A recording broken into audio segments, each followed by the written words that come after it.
Dans le privé, a-t-on plus de chances de réussir sa scolarité que dans le public? Quand on regarde les évaluations de 6e et les résultats au brevet, les établissements privés font mieux que les établissements publics. Mais derrière ces résultats, il y a un biais. Le privé est autorisé à sélectionner ses élèves et il accueille des jeunes, souvent plus favorisés que le public. Or, les évaluations internationales sont formelles sur ce point. La France est l'un des pays où les résultats scolaires dépendent le plus du milieu social. Il n'est donc pas étonnant que le privé affiche de meilleurs taux de réussite aux examens. Alors, la composition sociale est-elle la seule clé d'explication? Léonard Moulin est chercheur à l'INED. Il nous rappelle qu'il faut considérer les performances scolaires sous plusieurs angles.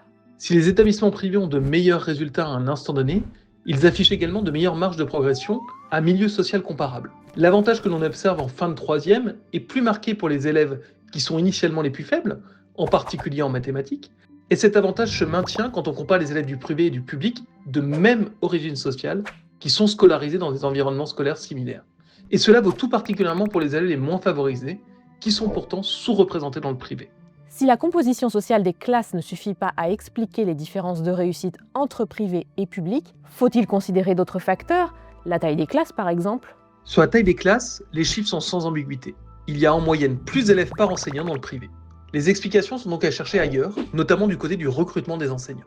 Dans le public, les professeurs sont affectés par l'administration, alors que dans le privé sous contrat, les chefs d'établissement participent au choix des enseignants. Cette marge de manœuvre peut contribuer à constituer des équipes plus cohérentes et mieux alignées sur le projet pédagogique de l'établissement. Comprendre les mécanismes en jeu, ce serait en tout cas l'opportunité d'identifier des leviers à mobiliser dans le système éducatif en général pour une plus grande équité. Pour suivre ces chantiers de la recherche, connectez-vous à The Conversation France.